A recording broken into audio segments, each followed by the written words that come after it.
देखिए, अभी सब आप सभी बच्चों को गुड आफ्टरनून। आज मैं आपको संसद के बारे में बताऊंगा। देखिए, संसद के 3 भाग होते हैं। नंबर 1 होता है राष्ट्रपति, नंबर 2 लोकसभा, नंबर 3 राज्यसभा। सबसे पहले तो ये जानिए कि संसद सदस्य होने के लिए योग्यताएं क्या होनी चाहिए। सबसे पहली योग्यता होना चाहिए कि वो भारत का नागरिक हो। नंबर 2 वह कम से कम 25 वर्ष की आयु पूरी कर चुका हो। नंबर 3 वो पागल या दिवालिया ना हो। नंबर 4 क्या है, उसे न्यायालय द्वारा किसी अपराध के लिए सजा न मिली ना हुई हो। अगर कोई व्यक्ति अपराधी घोषित कर दिया जाता है तो वो संसद सदस्य होने के लिए अयोग्य हो जाता है। इसलिए हमारे देश के निर्वाचन आयोग ने ये व्यवस्था की है कि आपराधिक प्रवृत्ति के लोगों को राजनीति में आने से रोका जाए। इसके लिए उसने कई नियम बनाए हैं। अगर किसी व्यक्ति को किसी अपराध के लिए सज़ा मिल जाती है तो उसे जो है चुनाव लड़ने के अयोग्य करार दिया जाता है। अब देखिए, संसद के कार्य क्या होते हैं। संसद के जो है सबसे प्रमुख कार्य है कानून बनाना और उसे लागू करना। और उस कानून में अगर कोई त्रुटियां है तो उसमें संशोधन करके नए सिरे से कानून बनाना और उसे लागू करना। आप देखिए, लोकसभा में जो है प्रधानमंत्री की नियुक्ति कैसे होती है।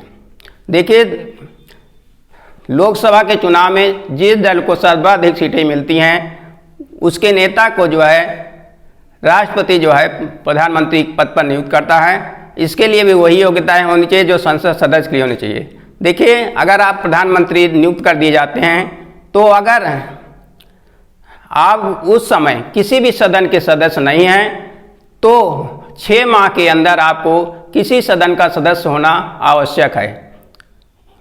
अगर 6 माह बाद भी अगर आप चुनाव नहीं लड़ते हैं और जीत कर नहीं आते हैं तो आपको प्रधानमंत्री पद खोना पड़ सकता है। तो राष्ट्रपति जो है बहुमत दल के नेता को ही प्रधानमंत्री नियुक्त करता है और राष्ट्रपति अपने सारे अधिकारों का प्रयोग प्रधानमंत्री की सलाह से करता है।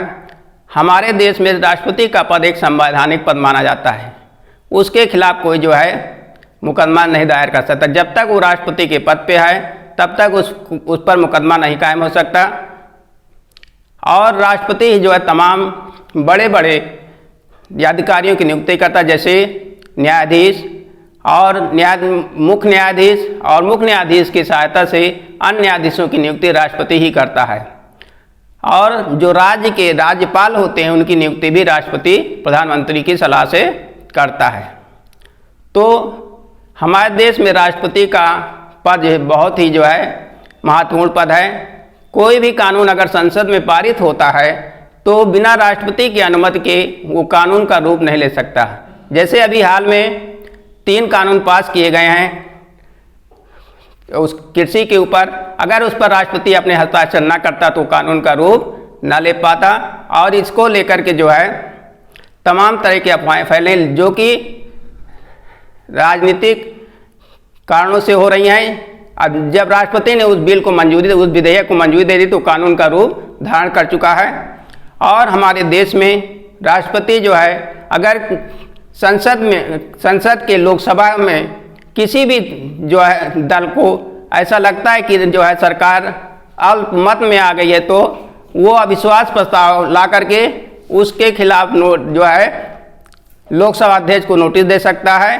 और फिर लोकसभा अध्यक्ष का ये अधिकार है कि वो सरकार को अपना बहुमत सिद्ध करने के लिए कहे।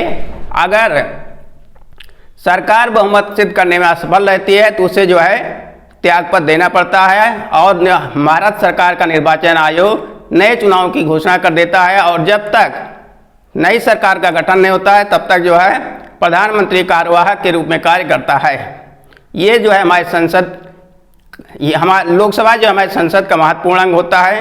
जितने विधेयक होते हैं, वित्त विधेयक होते हैं, वो लोकसभा में पारित किए जाते हैं और लोकसभा में पारित होने के बाद उन्हें राज्यसभा में भेज दिया जाता है। अगर 14 दिन तक जो है राज्यसभा उसे अपने पास रखी रहती है तो तो लोकसभा पुनः जो है उसको जो है राज्यसभा को भेजता है। उसके बाद वो जो है 14 दिन के बाद वो विधेयक को पारित, उस विधेयक को पारित मान लिया जाता है और जो है कानून का रूप ले लेता है। उस पर राष्ट्रपति अपना हस्ताक्षर कर देता है।